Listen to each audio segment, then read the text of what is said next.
Hello everyone, मैं Rajiv sir स्वागत करता हूं आप सभी का लक्ष्य सीरीज में, जहां आपको मिलता है मैथ और साइंस से रिलेटेड सारे के सारे इंपॉर्टेंट गेस क्वेश्चन।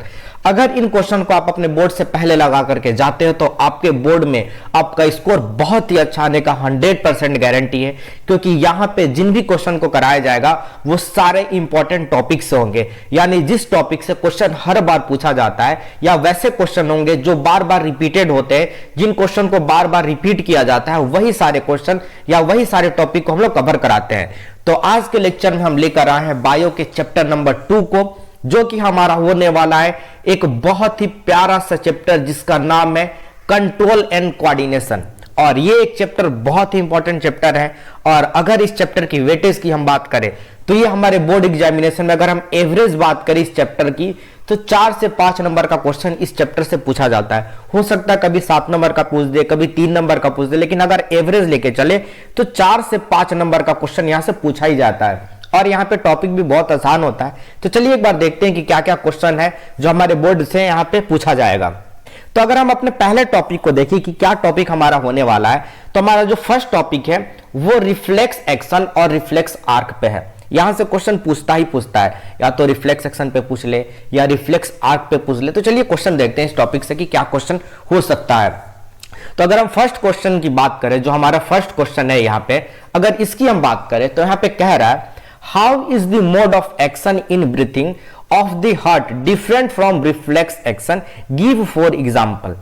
यानी इस क्वेश्चन का सीधा सीधा कहने का मतलब ये है कि जो हमारा हार्ट बीट है वो रिफ्लेक्स एक्शन से कैसे अलग है, कैसे डिफरेंट है, एग्जाम्पल देकर के बताइए। तो इसका आप एग्जाम्पल देकर के आप सॉल्यूशन लिख सकते हैं। थोड़ा सा हम यहाँ पे हिंट दे देते हैं कि आपको यहाँ पे क्या लिखना है। तो इसलिए अलग है क्योंकि जो हमारा रिफ्लेक्स एक्शन होता है वो वॉलेंट्री एक्शन होता है, और जो हमारा हार्ट बीट होता है ये इनवॉलेंट्री एक्शन है। इनवॉलेंट्री यानी हमारे कंट्रोल में नहीं है, हमारे ब्रेन के कंट्रोल में है। और जो रिफ्लेक्स एक्शन होता है वो हमारे स्पाइनल कॉर्ड के कंट्रोल में होता है, और जो इनवॉलेंट्री एक्शन होता है वो हमारे ब्रेन के कंट्रोल में होता है। तो हमारा हार्ट बीट ब्रेन के कंट्रोल में होता है, इसको हम रेगुलेट नहीं कर सकते हैं। और जो वॉलेंट्री मसल्स होता है, जो रिफ्लेक्स एक्शन कंट्रोल करता है, उसमें मसल्स की रिक्वायरमेंट होती है, मसल्स एक्शन में आते हैं। लेकिन जो मसल्स यानी स्केलेटल मसल्स जो भी होते हैं, इसको हम कंट्रोल कर सकते हैं अपने हिसाब से।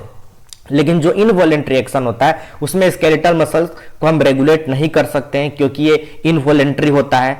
जो ब्रेन वगैरह जो इनवॉलेंट्री होता है वो रेगुलेट हम नहीं कर सकते हैं, इसीलिए जो हार्ट बीट है इनवॉलेंट्री है और ये रिफ्लेक्स एक्शन से अलग है। इसका एग्जांपल भी आप दे सकते हैं। उसके बाद और करके यहाँ पे एक और क्वेश्चन दिया गया है, diagram of reflex arc. Reflex arc आप डायग्राम देख लीजिएगा। तो ये रिफ्लेक्स एक्शन से और रिफ्लेक्स आर्क से यहाँ से क्वेश्चन आपको पूछा जाएगा। उसके बाद अगर हम नेक्स्ट टॉपिक की बात करें तो हमारा होने वाला है टॉपिक मूवमेंट। यानी टॉपिक मूवमेंट का मतलब जो प्लांट का ग्रोथ होता है उस पे हमारा जो है ग्रेविटी का क्या इफेक्ट आता है, अगर ग्रेविटी लगे तो क्या होगा। तो पहला दिया है जियोट्रोपिज्म, उसके बाद दिया हुआ है थिग्मोट्रोपिज्म, और उसके बाद दिया हाइड्रोट्रोपिज्म। इन सब का डायग्राम आपको देख लेना और इनका डेफिनेशन देख लेना है कि जियोट्रोपिज्म क्या होता है, थिग्मोट्रोपिज्म क्या होता है। थिग्मोट्रोपिज्म का मतलब हुआ कि अगर आप प्लांट को टच करते हैं तो इससे स्टिमुलेट होकर प्लांट का ग्रोथ क्या होता है, कैसे होता है। हाइड्रोट्रोपिज्म होता है कि अगर पानी प्लांट देख लेता है उसका रूट, तो उसका ग्रोथ किस डायरेक्शन में होता है, उसके अलोंग होता है, उसके टुवार्ड होता है कि उसके अगेंस्ट होता है। जियोट्रोपिज्म मतलब ग्रेविटी का इस पे क्या इफेक्ट पड़ता है। तो यही सारा आपको देखना है। यहाँ पे छोटा छोटा एक एक 2 नंबर का क्वेश्चन पूछेगा, जियोट्रोपिज्म, थिग्मोट्रोपिज्म, हाइड्रोट्रोपिज्म। तो टॉपिक मूवमेंट से यही क्वेश्चन पूछता है। तो ये 2 टॉपिक है जो कि इंपॉर्टेंट है, आपको देखना है। इसका डायग्राम कभी ऑब्जेक्टिव में पूछ देता है इन सब का, हाइड्रोट्रोपिज्म और जियोट्रोपिज्म या थिग्मोट्रोपिज्म का। तो चलिए अब अगले क्वेश्चन की तरफ बढ़ते हैं। और हमारा जो अगला टॉपिक होने वाला है वो है ह्यूमन ब्रेन से होने वाला है। और ये बहुत इंपॉर्टेंट पार्ट है, ह्यूमन ब्रेन से क्वेश्चन पूछता ही पूछता है। अब इसमें अगर हम 3rd नंबर क्वेश्चन को देखें तो हमारा 3rd नंबर क्वेश्चन क्या कह रहा है। 3rd नंबर क्वेश्चन कह रहा है name the part of brain which perform the following function. कह रहा है कि आपको ब्रेन के अलग अलग पार्ट के बारे में बताना है। जो यहाँ पे कुछ दिया हुआ है फंक्शन, उसको बताना है कि ये फंक्शन कौन सा पार्ट करता है, दूसरा फंक्शन कौन सा पार्ट करता है। जैसे सेंसेशन ऑफ फीलिंग फुल, जैसे आप खाना वाना खा लिए, फुल हो गए आप, तो ये फील होने का जो सेंसेशन होता है वो कौन सा पार्ट करता है। अगर आपको वोमिटिंग हो रहा है तो कौन सा पार्ट आपको जो है बताता है कि हाँ वोमिटिंग होने वाला है। अगर आप साइकिल चला रहे हो तो कौन सा पार्ट जो एक्शन में आता है। अगर आप पेंसिल या पेन को पिक कर रहे हो तो यहाँ पे कौन सा पार्ट एक्शन में आता है। तो इसका फंक्शन वगैरह आपको लिखना है कि क्या और कैसे कैसे होता है। अब अगला जो है 4 नंबर अगर क्वेश्चन की बात करें, क्वेश्चन नंबर 4 की, तो ये हमारे जो ग्लैंड से क्वेश्चन है। और ग्लैंड से क्वेश्चन क्या है, what is endocrine gland, name to endocrine gland present in human body. तो इंडोक्राइन ग्लैंड क्या होता है, वही ग्लैंड होता है। इंडोक्राइन ग्लैंड क्या करता है, हार्मोन को बनाता है, और ये जो ग्लैंड होता है ये डायरेक्टली हार्मोन को ब्लड में क्या करता है, रिलीज कर देता है। तो उसको हम इंडोक्राइन ग्लैंड बोलते हैं।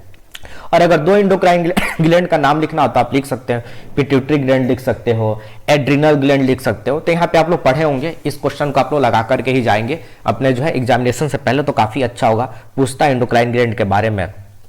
उसके बाद अगर 5th नंबर क्वेश्चन को अगर हम देखें तो ये भी हमारा ग्लैंड से रिलेटेड है, इंडोक्राइन ग्लैंड से ही रिलेटेड है, एड्रिनल ग्लैंड जो होता है उसी पे रिलेटेड है।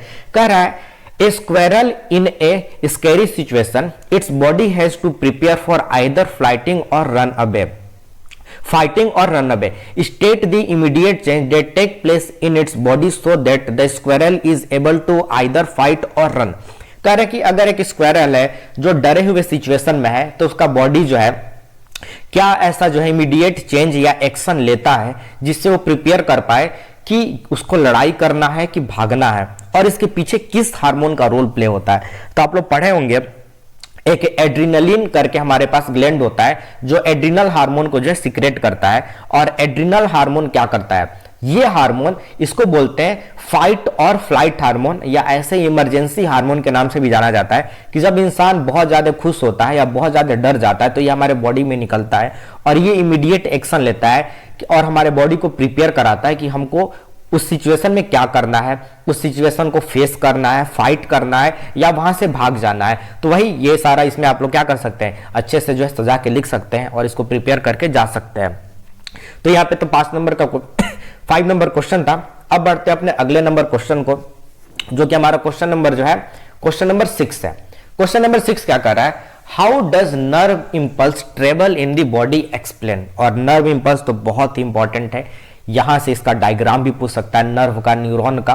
और यहां पे पूछ रहा है how do nerve impulse travel in the body. कह रहा है कि नर्व इंपल्स बॉडी में कैसे ट्रेवल करता है। तो इसको आप लोग देख लीजिएगा कि कैसे ट्रेवल करता है।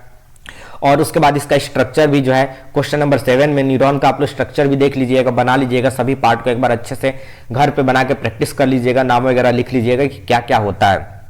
उसके बाद अगर क्वेश्चन नंबर 8 की बात करें तो क्वेश्चन नंबर 8 में कह रहा है what is plant hormone, which plant hormone present in greater concentration in the area of rapid cell division. कह रहे हैं कि प्लांट हार्मोन क्या होता है। प्लांट हार्मोन बहुत सारे होते हैं जो प्लांट के ग्रोथ में, उसके जो है सेल डिवीजन में हेल्प करते हैं, प्रमोट करते हैं। और कह रहा है बीच plant hormone present in greater concentration in the area of rapid cell division. जहां पे रैपिड सेल डिवीजन होता है वहां पे कौन सा प्लांट हार्मोन ज्यादा कंसंट्रेशन में होता है। तो इसकी अगर हम बात करें तो साइटोकिनिन एक प्लांट हार्मोन है जहां पे सेल डिवीजन बहुत तेजी से होता है, वहां पे इसका कंसंट्रेशन ज्यादा होता है। और इसी से रिलेटेड एक और क्वेश्चन है और में जो करके दिया हुआ है, give example of plant hormone promoter and plant growth inhibitor. यानी एक एग्जांपल आपको देना है प्लांट हार्मोन का जो प्लांट के ग्रोथ को प्रमोट करे और प्लांट के ग्रोथ को रोक दे यानी इनहिबिट कर दे। तो अगर प्रमोटर की बात करें तो बहुत सारे हो सकते हैं, ऑक्सिन भी नाम दे सकते हैं कि ऑक्सिन हो गया, साइटोकिनिन हो गया, ये इसको प्रमोट करते हैं। और अगर हम इसके इनहिबिटर की बात करें जो प्लांट के ग्रोथ को रोक देते हैं तो वो हम ABA एक आप लोग पढ़े होंगे हार्मोन, एबिस्कस एसिड, और एक इथिलीन होता है, ये जो प्लांट ग्रोथ इनहिबिटर होता है। तो यहीं तक शायद हम लोग का क्वेश्चन है। तो ये सारे पॉइंट आप लोग एक बार क्लियर करके ही जाइएगा, और बहुत इंटरेस्टिंग पॉइंट ये सारा है और सारे टॉपिक और सारे क्वेश्चन है। तो इसको अगर लगा कर जाते हैं तो आपका स्कोर बहुत ही अच्छा होगा। और तो चलिए यहीं तक हम लोग का ये क्वेश्चन का लेक्चर था। तो लेक्चर को देखते रहिए, एंजॉय करते रहिए, फील द नॉलेज।